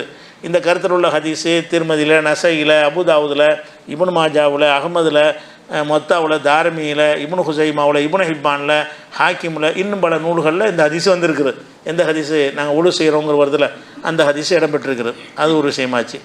அதே மாதிரி ஏற்கனவே சொன்ன அந்த ஹதீஸை, அதாவது 2 மையத்து நமக்கு ஹலாலாக்கப்பட்டிருக்கு, அதாவது முறையாக அறுக்கப்படாத 2 விஷயங்கள் நமக்கு ஹலாலாக்கப்பட்டிருக்கிறது. ஒன்று வந்து மீன், இன்னொன்று வெட்டுக்கிளி. இந்த 2 அறுக்காமல் சாப்பிட்லாம், முறைப்படி அறுக்க தேவையில்லை அப்படின்னு சொல்லி ரசூல் ஸல்லல்லாஹு அலைஹி வஸல்லம் சொன்னாங்க என்ற ஒரு செய்தி ஏற்கனவே சொல்லியிருக்கிறோம். அது இப்னு மாஜாவில் வந்திருக்குது. இது எல்லாமே வந்து கடல்வாழ் பிராணிகள் எல்லாம் ஹலால் என்பதை இது குறிக்கிறது. ஆனால் அந்த கடலுங்கிற வார்த்தை வந்திருக்குது. அப்போ இந்த இடத்துல நம்ம என்ன செய்கிறோன்னு கேட்டால், அந்த கடலில் உள்ள ஒரு பாதி உயிரினங்கள் குளத்துலையும் இருக்கும். கடலில் உள்ள எல்லாம் இருக்காது. கடலில் இருக்கிற அந்த மீன் வகையில் உள்ள ஒரு சரிபாதி மீன் வகைகள் வந்து எதில் இருக்கும், குளத்தில், கம்மாயில், ஆறுகள்லாம் என்ன செய்ய இருக்கும். அப்போ அதில் உள்ளதும் ஹலால் ஆகுமா? கடல் தான் நல்லா சொல்லியிருக்கிறான். குளத்து மீன் ஹலால் ஆகுமான்னு ஒரு கேள்வி வரும்ல. கடலில் வேட்டையாடுவது கடல் உணவு ஹலால்னு சொன்னால் அது கடலை தான் குறிக்குமா, குளத்தையும் குறிக்கும்? குளத்தை சொல்லலாம். அல்ல சொன்னது கடலுங்கிற பஹருங்கிற வார்த்தையை தான் நல்லா போட்டிருக்கிறான். பஹ்ருனா கடல் தான். கடலில் வேட்டையாடுவதும் கடலில் உள்ள உணவும் ஹலால் என்று எல்லாம் சொல்லிட்டதுனால ஒரு சந்தேகம் என்ன வரும்னா, இப்போ கடல்லேருந்து வர கடல் மீன் தான் ஆற்று மீன் ஹலால் இல்லைன்னு சொல்ல வேண்டி வரும். ஆற்று மீன், கம்மாயில் பிடிக்கிற மீன், குளத்து மீன், இதுகளெல்லாம் என்ன இல்லை, அது கடலில் சேராது என்று சொல்ல வேண்டி வரும். ஆனால் அப்படி வருமானா அப்படி எடுத்துக்கிட்டோம். கடல் தான் எல்லாம் சொன்னாலும் நல்ல தண்ணீர் உள்ள குளத்தையும், குளமாக இருக்கக்கூடியதையும், உப்பு இல்லாத தண்ணி இருக்கும்ல, அதையும் எல்லாம் என்ன செய்கிறான்னா கடலுங்கிற பேரில் அதில் சொல்லி இருக்கிறான். குரானில் என்ன செய்யறான்னா, கடலுங்கிறது வந்து கடலை தான் குறிக்கும்னு கிடையாது, கடல் இல்லாதையும் கடல்னு சொல்லாது, நீரையே கடல்னு சொல்லக்கூடிய ஒரு வசனங்களும் இருக்கிறது. அதை வச்சு பார்க்கும்போது கடல் வாழ் பிராணிங்கிறன்னா கடலில் உள்ளது கூட இங்கேருந்து போனது தானே, எல்லாமே ஆற்றுல அடிச்சிட்டு போய் தானே குளத்தில் ஆற்றுல கடலில் போய் சேருது. அந்த வகையில் பார்த்தீங்கன்னு சொன்னால் ஒரு வசனம் இருக்குது குரானில் 25வது சூறாவில் 23வது வசனம். அதில் என்ன செய்கிறான்னு கேட்டால், நல்ல தண்ணீரும் கடல் தண்ணீரும் ஒன்றாக சேர்ந்துருக்கின்றன என்று சொல்கிறான். இப்போ பெரிய மழை பெய்யுதுன்னு வைங்க, பெரிய மழை பெய்யுச்சுன்னு சொன்னால் ஆற்றுல தண்ணி வேகமாக வந்து கடலில் போய் சேர்ந்துடும். சேர்ந்துச்சின்னு சொன்னால் முன்னாடி உள்ள பகுதி பூரா நல்ல தண்ணியாக இருக்கும், கொஞ்சம் தாண்டி போனீங்கன்னா உப்பு தண்ணியாக இருக்கும். இது போய் தள்ளினாத இந்த தண்ணி நல்ல தண்ணி போய் என்ன செய்யும்னு கேட்டால் கடலில் சேர்ந்த உடனே அந்த உப்பு தண்ணியை பின்னுக்கு தள்ளி விட்டு இது போய் நின்றுக்கிற முன்னாடி இதுக்கு கலந்து ஒன்றாகிறதுக்கு நீண்ட காலங்கள் எடுக்கும். 2 கடலாகவே தனித்தனியாக இருக்கும். அப்படியே எல்லாம் சொல்லி காட்டுறான். எப்படின்னு கேட்டால், ஓல்லதி மரஜல் பஹரைன் ஹாதா அதுபுன் ஃபுராத் ஹாதா மில்ஹுன் உஜாஜ். இது நீங்கள் கடல் 2 கடல் நீங்கள் பார்க்குறீங்க. ஒரு கடல் மதுரமான தண்ணி உடையதாக இருக்கிறது, இன்னொரு கடல் கடுமையான உப்பாக இருக்குங்கிறான். இதை கடலுங்கிறான்ல, எதை நல்ல தண்ணீர் போய் சேருது பாருங்கள். அந்த கம்மாயிலிருந்தோ ஆற்றுல இருந்தோ திறந்து விடப்பட்ட தண்ணீர் சேருகிறத அது அல்லாஹ் சொல்லும்போது என்ன செய்கிறான், அதையும் பஹருங்கிறான், கடல்ங்கிற வார்த்தையை கொண்டு சொல்கிறான். அப்போ இந்த கடல் மதுரமான தண்ணீராக இருக்கிறது, அந்த கடல் உப்பு தண்ணியாக இருக்கிறதுங்கிற ஒரு விஷயத்தை அல்லாஹ் சொல்லி காட்டுறான். அது 25, 23. அதே மாதிரி இதே கருத்தை 35, 12 சொல்லும் பொழுது இந்த ஒரு பக்கம் உள்ள தண்ணீர் நல்ல தண்ணியாக இருக்குது, அது கடல் தண்ணியாக, கடல் அல்ல சொல்லப்போனால் கடலில் போய் சேர்ந்துருக்கிற கடல் அல்லாத தண்ணி, கடலுக்கு சம்மந்தம் இல்லாத ஒரு தண்ணி, ஆனால் கடலாக ஆகிவிட்டது.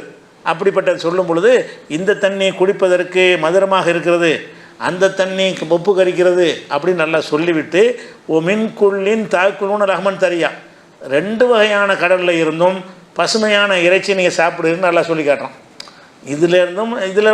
இதில் உள்ள மீன்கள் என்ன மீனாக இருக்கும், இந்த ஆற்றுலேருந்து போய் சேர்ந்த கடலில் போய் சேர்ந்துருக்குத அது மீனோடு தானே போய் சேரும். ஆற்றுல இருக்கக்கூடிய மீன்கள் அதெல்லாம் சேர்ந்து தான் கடலில் போய் சேரும், அதுலேயும் மீன்கள் இருக்கும். அதை பற்றி எல்லாம் சொல்லும் பொழுது இதில் இருந்தும் அதில் இருந்தும் பசுமையான இறைச்சி நீங்கள் சாப்பிடுகிறீர்கள், 2லிருந்தும் பசுமையான இறைச்சியை சாப்பிடுகிறீர்கள் என்று சொன்னால், அப்போ கடல்ங்கிறது கடல்னு அர்த்தம் கிடையாது, நிலம் அல்ல, தரை இல்லைங்கிற அர்த்தம் தான். தரையில் இல்லாமல் நிலத்தில் வாழ்பவை நீரில் வாழ்பவைங்கிறோம்ல, நீர் நிலம் என்று தான் எடுத்துக்கொள்ளணுமே தவிர கடலு குளம்னு பிரிக்கக்கூடாது.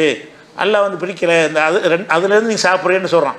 அது குளத்து தண்ணீர் ஆற்று தண்ணீர்கள்லாம் பெரிய மழை வெள்ளம் முன்னாடி சேர்ந்துருச்சின்னு சொன்னால் அதில் கிடக்கிற இதுகளை நீங்கள் சாப்பிட்லாங்கிறான். அதெல்லாம் என்னவாக தான் இருக்கும், அது கம்மாயில் உள்ள மீனாக தான் இருக்கும், குளத்தில் உள்ள மீனாக தான் இருக்கும். ஒரு இந்த பெரிய வெள்ளமெல்லாம் வந்துச்சின்னு வைங்க, பல கிலோமீட்டருக்கு இந்த நல்ல தண்ணி போயிடும், உப்பு தண்ணியை பல கிலோமீட்டருக்கு பின்னாடி தள்ளிடும். அப்போ இதிலேருந்து நீங்கள் மீன் பிடிக்கிறீங்க, அதுலேருந்து மீன் பிடிக்கிறீங்க, 2 மீனுமே உங்களுக்கு இப்போ பசுமையான இறைச்சி நல்லா சொல்லி காட்டுறான்.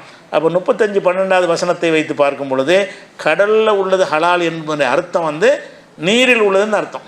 கடல்னு அர்த்தம் கடல் மட்டும் கிடையாது, நீருன்னு சொல்லுவது. கடல்ங்கிறது அந்த மக்கள் கடல் பக்கத்தில் இருந்ததுனால வேட்டையாடுறது அந்த காரணத்தினால சொல்லியிருக்கிறானே தவிர கடலுங்கிறதுல எது அடங்க, குளமும் அடங்கும், குளம் அடங்கும், கம்மாய் அடங்கும், ஏரி அடங்கும், ஆறு அடங்கும், எல்லாமே அதில் அடங்கிடும். அப்போ நீரில் உள்ளவைன்னு அதுக்கு அர்த்தம் வைக்கணும் அப்படிங்கிறது ஒன்று விளங்குறது. அப்போ அந்த மாதிரி பார்க்கும் பொழுது சில தனிப்பட்ட அந்த கடல் பிராணிகளை பற்றி மட்டும் பல தப்பான நம்பிக்கைகள் இருக்குது. கடலுள்ள எல்லாம் ஹலால்னு சொன்னாலும் சில பொருள்கள் ஹராமு மக்ரூஹ்லாம் நமக்குள்ள கருத்துகள் இருக்கிறதுனால அதை மட்டும் குறிப்பிட்டு பேசிடலாம். அதில் முதலாவது விஷயம் என்னென்னு கேட்டால், அந்த தவளை இருக்குதுல்ல, தவளையை பொறுத்த வரைக்கும் அது எதை சேரக்கூடியது என்று பார்த்தீங்கன்னு சொன்னால், அது இந்த சில அறிஞர்கள் என்ன பண்ணுறாங்கன்ற, நம்ம மார்க் அறிஞர்கள் தான் என்ன பண்ணுறாங்கன்னு கேட்டால், கடல் வாழ் பிராணிகள்னு சொல்கிறது இருக்குல்ல, அது கடலில் மட்டும்தான் இருக்கணும், தரையிலையும் அது வாழ்ந்துச்சின்னு சொன்னால் அது கடலில் சேர்க்கக்கூடாது அப்படிங்கிறாங்க. எடுத்து போட்டு செத்துடணுமா. அது கடல் வாழ் பிராணின்னு சொல்வதாக இருந்தால் என்ன செய்யணும், ஒரு மீன் இருக்குது எடுத்து வெளியே போட்டால் நினைஞ்சேன் ஒரு சில நிமிடங்களில் செத்துரும். அதாவது நுரையீரல் இல்லாதவை சொல்லப்போனால், அதுக்கு நுரையீரல் கிடையாது, செவில் மூலமாக தண்ணியிலேருந்து ஆக்சிஜன் எடுத்துக்கிறது, காற்றுலேருந்து எடுக்காது. மீன்கள் என்ன செய்யணும்னு கேட்டால், நம்மளாம் ஆக்சிஜன் எங்கே எடுக்கிறோம், மூச்சிலேருந்து காற்றுல உள்ள ஆக்சிஜனை எடுத்து நம்ம வாழ்ந்து கொண்டிருக்கிறோம். அதுக்கெல்லாம் நுரையீரல் வேணும். மனிதனுக்கு மற்ற விலங்குகளுக்கெல்லாம் நுரையீரல் இருக்குது, பறவைகளுக்கெல்லாம் நுரையீரல் இருக்குது. நுரையீரல் மூலமாக என்ன செய்யணும்னு கேட்டால், காற்றுலேருந்து உள்ள ஆக்சிஜனை மட்டும் எடுத்துட்டு அந்த இதை அந்த கரியமுளை வாய்வாது அதை வெளியேற்றிடும், ஆக்சிஜனை எடுத்துகிட்டு மற்றதை வெளியேற்றிடும். அப்படிங்கிற வகையில் படைக்கப்பட்ட படைப்பு தான் விலங்குகள், மனிதன், பறவைகள்லாம். மீன் வகைகளுக்கு என்ன கிடையாதுன்னு கேட்டால் அதுக்கு நுரையீரல் கிடையாது, பெரும்பாலும் கிடையாது. அதுக்கு என்ன இருக்குன்னா அந்த செவில் மூலமாக, செவில்ங்கிறாங்கல்ல, அந்த செவில் மூலமாக சுவாசிக்குன்னு சொல்வதாக என்ன அர்த்தம்னு கேட்டால் அது காற்றை எடுக்காது. காற்று வந்து அது சுவாசிக்க ஏழை செத்துரும். அதற்கான ஆக்சிஜன் தண்ணிக்குள்ளே தான் இருக்கும். தண்ணிக்குள்ளே என்ன மாதிரி செவில் மூலமாக அந்த தண்ணீரை இழுத்து என்ன செய்யும், உள்ளே விட்டு அதில் ஆக்சிஜனை மட்டும் எடுத்துகிட்டு வெளியே தள்ளிக்கிட்டே இருக்கும். அந்த வாய் அசைவின் மூலமாகத்தான் அதுக்கு ஆக்சிஜன் கிடைக்கும். ஆக்சிஜன் கண்டிப்பாக வேணும். அது எங்கேருந்து எடுக்குதுன்னு பார்த்தீங்கன்னு சொன்னால் அது கடல்லேருந்து எடுத்துக்கொள்ளக்கூடியவைகளும் இருக்கிறது, வெளியில் வந்து காற்றில் எடுக்கக்கூடியவனும் இருக்கிறது. அப்போ இந்த தவளையை பொறுத்த வரைக்கும் என்னென்னு கேட்டால் அது எதில் சேரும், அதுக்கு நுரையீரல் இருக்கா இல்லையான்னு அந்த அடிப்படையில் செய்கிறாங்க. நுரையீரல் இருக்கான்னு கேட்டால் தவளையுடைய குஞ்சு இருக்கும்ல, தவளை குஞ்சு அப்போ தான் குஞ்சியாக இருக்குதுல்ல, அந்த குஞ்சுகள் வந்து தரையில் வாழவே முடியாது. குஞ்சாக இருக்கும்போது எதில் தான் இருந்தாகணும், அது தண்ணியில் தான் இருந்தவன். தவளை குஞ்சுகள் வந்து அதை மீன்கள் மாதிரி தான் சுவாசிக்கும். அதாவது செவில்கள் மூலமாக தான் என்ன செய்யும், சுவாசிக்கும். அதே நேரத்தில் வளர்ந்த தவளை இருக்குல்ல, தவளை கொஞ்சம் பெருசாகிடுச்சின்னு சொன்னால் அதுக்கு மாத்திரம் எந்த பிராணிக்கும் எந்த உயிரினங்களுக்கு இல்லாத ஒரு சிறப்பு ஏற்பாடு அந்த தவளைக்கு மட்டும் இருக்கிறது. என்ன இருக்குன்னு கேட்டால் அதுக்கு வந்து மற்ற பாலூட்டிகள் மாதிரி, அதாவது குஞ்சாக இருக்கும்போது இந்த செவில் இருக்குல்ல, வாயை பொழுந்து தண்ணிக்குள்ளே எடுக்கிறது, அதன் மூலமாக நுரையீரல் இல்லாமல் அது சுவாசிக்கிட்டு இருக்கும். ஆனால் கொஞ்சம் பெருசாக வளர்ந்துருச்சின்னு சொன்னால், அதாவது பறவை பாலூட்டிகள்லாம் எப்படி சுவாசிக்கிறதோ அந்த மாதிரி காற்றுலேருந்து எடுக்க ஆரம்பிச்சிடும். அதில் என்ன செய்யணும்னு கேட்டால் அந்த தவளைக்கு மாத்திரம் தோள்கள் இருக்குல்ல, தவளையுடைய தோல்லேருந்து அந்த ஆக்சிஜன் எடுக்குமா. தோல் வழியாக எடுத்து தான் அந்த நுரையீரல் இல்லாமல் என்ன செய்யுது, நுரையீரல் மாதிரி ஒரு செட்டப் இருக்கிறது. அது நம்ம வந்து வாயிலேருந்து உறிஞ்சி அந்த காற்று எடுக்கிறோம்ல, அப்படி எடுக்காமல் தேவையான ஆக்சிஜனை வந்து தவளைகள் என்ன செய்யணும்னு கேட்டால், இது படைப்புகள்லேயே விசித்திரமான படைப்புங்கிறாங்க. தவளைகள் மாத்திரம் என்ன செய்யணும்னு கேட்டால் அதுக்கும் ஆக்சிஜன் தேவை. அந்த ஆக்சிஜன் வந்து குஞ்சாக இருக்கிற வரைக்கும் தண்ணீரில் கிடைக்கும், வளர்ந்துருச்சுன்னு சொன்னால் தரையில் கிடைக்கும். தரையில் உள்ள ஆக்சிஜனை எப்படி எடுக்கும் என்று கேட்டால் அதனுடைய தோள்கள்லேருந்து உறிஞ்சி நரம்புகள் இருக்குல்ல, அந்த நரம்புகள் ஆக்சிஜன் எடுக்கும். காற்று படும்ல, காற்று பட்டவுன்னு அதுலேருந்து ஆக்சிஜனை மட்டும் உறிஞ்சி எடுக்கக்கூடிய ஒரு தன்மை வந்து தவளையுடைய தோள்களுக்கு இருக்குதுன்னு சொல்கிறாங்க. அப்போ இது நேரில் உறிஞ்சிருது. அப்போ இது வந்து இது எதில் சேரும் என்று கேட்டிங்கன்னா, இது வந்து தரையில் உள்ள பிராணியும் இதில் சேர்க்க இயலாது, கடல்லையும் சேர்க்க இயலாது அப்படின்னு ஒரு காரணம் சொல்லி என்ன செய்வாங்கன்னு கேட்டால் இதை வந்து கடல்வாழ் பிராணியுடைய சட்டத்தை கொடுக்க இயலாதுமாங்க. ஆனால் உண்மையில் வந்து இது வந்து தண்ணீர் வாழக்கூடிய பிராணியாக தான் இருக்குது. ஏன்னு கேட்டால் இந்த தவளை வந்து அது தரையில் இருக்கும். தரையிலேருந்து கடல்லேருந்து எடுத்து வெளியே போட்டிங்கன்னு சொன்னால் தரையில் என்ன செய்யும், உயிர் வாழும் என்று சொன்னாலும் ஈரப்பதம் இருந்தால் மாத்திரம்தான் உயிர் வாழ முடியும். ஈரப்பதம் இருந்தால் தான் அந்த ஈரப்பதம் தோளில் பட்டு அதன் மூலமாக வந்து அந்த ஆக்சிஜனை உறிஞ்ச முடியும். ஈரப்பதம் இல்லாத இடத்துல கொண்டு போட்டிங்கன்னா செத்து போயிடும். நம்ம குளத்தை சுற்றி ஆற்றை சுற்றி தான் தவளைகள் இருக்கும். அந்த ஈரப்பதத்தை தக்க வச்சுக்கணும். அப்படி உள்ள நுழைஞ்சு மரம் வெளியே வந்துடும், குதித்து போயிட்டு மரம் வேலை வந்துடும். தண்ணியை மேலே ஊற்றிக்கிட்டே இருக்கணும். அதுக்கு அந்த மாதிரி தண்ணி பட்டுக்கிட்டே இருந்தால் தான் வாழும்டா. அதுவும் தண்ணியில் வாழக்கூடிய பிராணியாக தான் ஆகுது. கடல் வாழ் பிராணின்னு சொல்வதாக இருந்தால் கடலுக்குள்ளே முங்கிட்டு இருக்குன்னு அவசியம் கிடையாது. அதுவும் வந்து நீர் பகுதி இல்லாத இடத்துக்கு கொண்டு போனால் அதுவும் செத்து போயிடும். அந்த உடம்பு ஈரமாக இருக்கணும். அந்த ஈரமாக இருந்தால்தான் அந்த ஈரமான தோள்கள் வந்து ஆக்சிஜனை வந்து காற்றுலேருந்து சுவாசிக்க இயலும். அப்போ குஞ்சாக இருக்கும்போது வேறு தண்ணியில் தான் இருக்குது. அதனுடைய பிறப்பை இதில் தான் இருக்குது, தண்ணியில் தான் இருக்குது. அந்த வகையில் பார்த்திங்கன்னா இது வந்து கடல்வாழ் நீர்வாழ் பிராணியில் தான் சேர்க்கணும். தவளை வந்து நீரை விட்டு வெளியே வச்சாலும் சாகாமல் இருந்தாலும் அது எதில் சேர்க்கணும்னு கேட்டால் அது நீர்வாழ் பிராணியில் தான் சேர்க்கணும். ஏன்னு கேட்டால் அது குஞ்சாக இருக்கும்போது நீரில் மட்டும்தான் அது வெளியே கூட செத்து போயிடும். அது உள்ள ஆக்சிஜனை வந்து தண்ணியிலேருந்து எடுத்துக்கொள்ளக்கூடிய படைப்பாக இருக்குது. கொஞ்சம் வளர்ந்த உடனே வெளியிலேருந்து ஆக்சிஜன் எடுக்கக்கூடிய தன்மை அது தோள்களுக்கு வருகிறது. தோள்கள் மூலமாக ஆக்சிஜனை உறிஞ்சிற ஒரு தன்மையில் வெளியே வந்துடுது. வெளியே வந்தாலும் அந்த ஈரம் இருந்துக்கிட்டே இருக்கணும். ஈரம் இருந்தால் தான் என்ன செய்யும், அதை வந்து உயிர் வாழ முடியும். அதனால தான் எந்த தவளையாக இருந்தாலும் சரி அந்த குளம், கிணறு, ஆறு அதை ஒட்டி தான் இருக்கும். கொஞ்சம் லேசாக சூடான உள்ள போய் முக்கின்னு மரம் வெளியே வந்துடும். அந்த ஈரமாக மெயின்டைன் பண்ணிக்கிட்டே வரும். அதனால தண்ணீரை கொண்டு தான் வாழ முடியுது. அது அப்படி பார்த்திங்கன்னா நீர் அவசியம். அதுக்கு மஸ்ட்டு வாழ்வதற்கு நுரையீரல் இல்லாமல் இருந்தால் கூட உயிர் வாழ்வதற்கு நீர் அவசியம் தானே. அந்த நீர் அவசியமான ஒரு பிராணியாக அது இருக்குது. நீரற்ற பாலைவனத்தில் போட்டிங்கன்னா செத்து போயிடும். கொஞ்ச நேரத்தில் காஞ்சி போயிடும். அந்த தண்ணி ஆக்சிஜனை உறிஞ்ச இயலாது, அது செத்து போயிடும். ரொம்ப நாளைக்கு சும்மா இருக்கிற இடத்துலாம் பார்த்திங்கன்னா ஈரப்பசையான இடத்துல இருக்கும். ஈரமான இடத்துலாம் தவளைகள் இருக்கும். அந்த அடிப்படையில் பார்த்திங்கன்னு சொன்னால் இதை வந்து ஹலால் என்று தான் சொல்லணும். தவளை வந்து என்ன இதுக்கு கடல்வாழ் பிராணி தான் இருக்குது, நீர்வாழ் பிராணி ஆயிடுதுல, இது ஹலால் என்று சொல்லணும். ஆனால் இந்த தவளைக்கு மாத்திரம் தனியாக ஒரு தடை இருக்குது.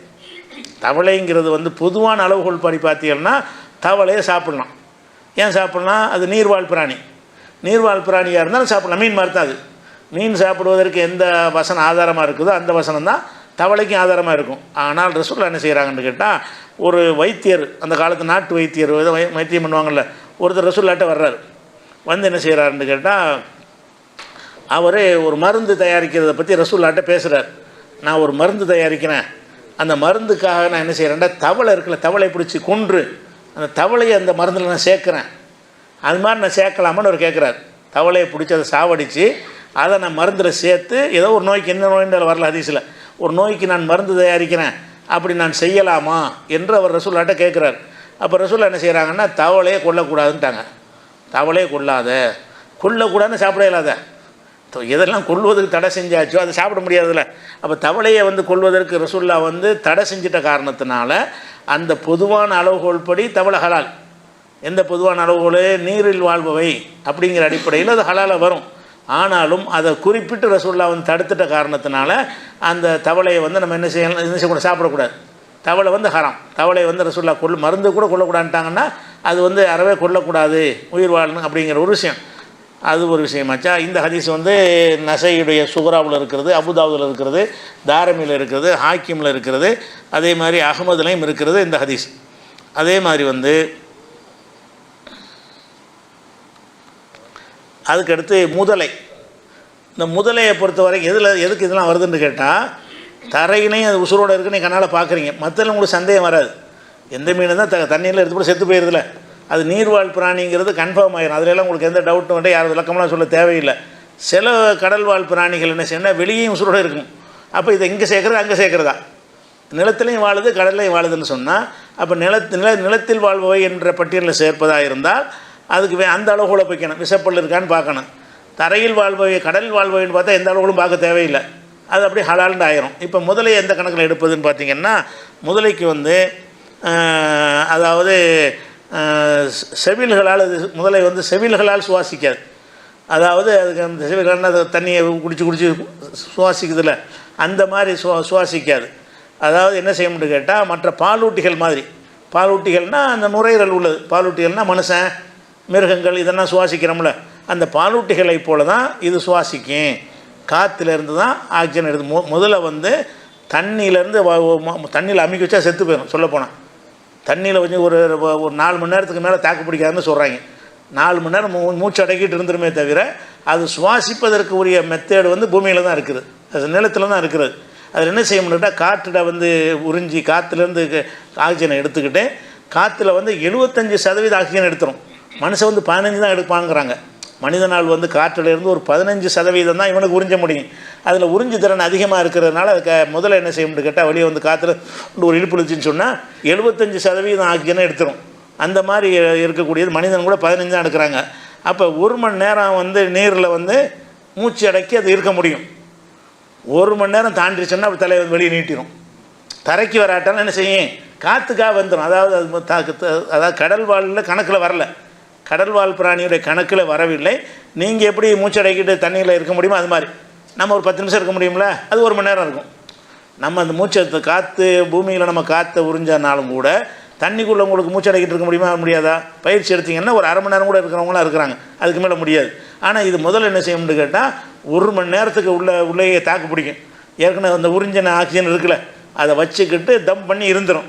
1 மணி நேரம் ஆச்சுன்னா அப்படி மேலே வந்து என்ன செய்யும், தலையை தூக்கி வெளியே வரணுன்ற அவசியம் கிடையாது, தலை வெளியே வந்துடும்.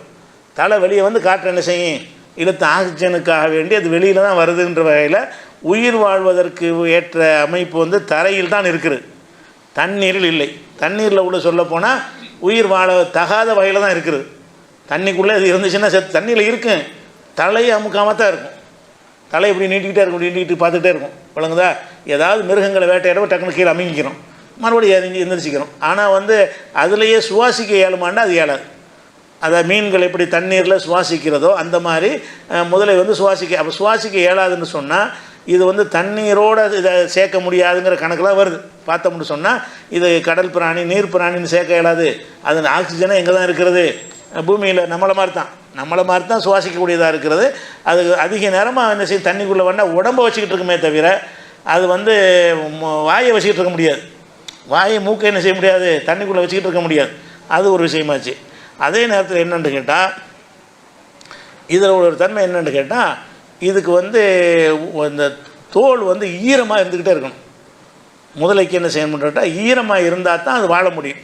நீங்கள் வந்து காற்று ஓரத்தில் களத்து ஓரத்துலன்னா இந்த தவளையெல்லாம் பார்க்குறீங்களா, அந்த மாதிரி முதலையும் பார்ப்பீங்க. அந்த பகுதியெலாம் இருக்கும்.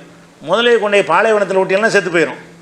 பாலைவனத்தில் தண்ணி இல்லாத ஈரம் இல்லாத இடத்துல அது உடம்புல உள்ள ஈரம் அதனால தண்ணியிலே கிடக்குது. இறைவன் எப்படி படைச்சிருக்கான்னு கேட்டால், அது தண்ணி அதுக்கு தேவை. எதுக்கு தேவையில்லை என்றால், சுவாசிப்பதற்கு தண்ணி தேவையில்லை, அது வாழ்வதற்கு தண்ணி தேவை. கொஞ்சம் நேரம் அது வெளியே இருந்துச்சுன்னு சொன்னால் சூடாகி போயிடும். மறுபடியும் தண்ணியில் இறங்கி அந்த சூடெல்லாம் போய்கிட்டு தான் மறுபடியும் வாழ முடியும். அப்போ தண்ணீர் நம்பி தான் வாழக்கூடியதாக இருக்கிறது. நம்ம நீரில் சுவாசிக்கிறத மட்டும் வச்சுக்கிட்டு நம்ம என்ன செய்ய முடியாதுன்னு கேட்டால், தரையில் உள்ள வசிக்கக்கூடியதாக நம்ம சேர்த்துற முடியாது. அது வந்து தண்ணியில் வாழ முடியாது. தண்ணியில் சுவாசிக்கிறது மட்டும் கிடையாது, அது வாழ்வதற்கு மஸ்ட்டு அவசியம். தண்ணீர் தேவை என்று இருந்தாலும் அது தண்ணீர் பிராணியில் சேர்ந்துடும். தண்ணீர் இல்லாத பகுதியில் அது வாழ முடியாது. தண்ணீர் உள்ள பகுதியை ஒட்டி தான் வாழும். அந்த ஏரிகள் அந்த ஒட்டிலாம் வெளியில் நிற்கும். கொஞ்சம் நேரத்தை மரம் உள்ளே போயிட்டு என்ன செய்யணும், மரம் ஈரமாக்கி கொள்ளணும். ஈரமாக்கவில்லை என்று சொன்னால் என்னவாயிரும்னு கேட்டால், அது வந்து அந்த வெடித்து உடம்புலாம் வெடித்து செத்து போயிடுமா. அந்த அந்த தோல் வந்து தான் காஞ்சி போச்சுன்னு என்னவாயிரும், வெடிச்சிடும். அது ஈரப்பதம் எப்போ காயுதோ உடனே என்ன செய்யும், ஈரப்பதத்துக்காக வேண்டி ஆற்றுலையோ குளத்துலையோ இறங்குறதுக்கு வசதியாக தான் அங்கே நிற்கும். அது இருக்கிற இடங்கள் என்னவாக இருக்கும்னா, பக்கத்தில் குளமோ பக்கத்தில் கம்மாயோ ஏதோ குட்டையோ இருக்குமே தவிர, அப்படி இல்லாத இடத்துல என்ன செய்யாது, முதல்ல வந்து இருக்க முடியாது. அப்படிங்கிறதுனால அதுவும் நீர்வாழ் பிராணிலாம் சேர்க்கணும். நீர் வாழ்வதற்கு நீர் அவசியம் ஆகிடுதுல.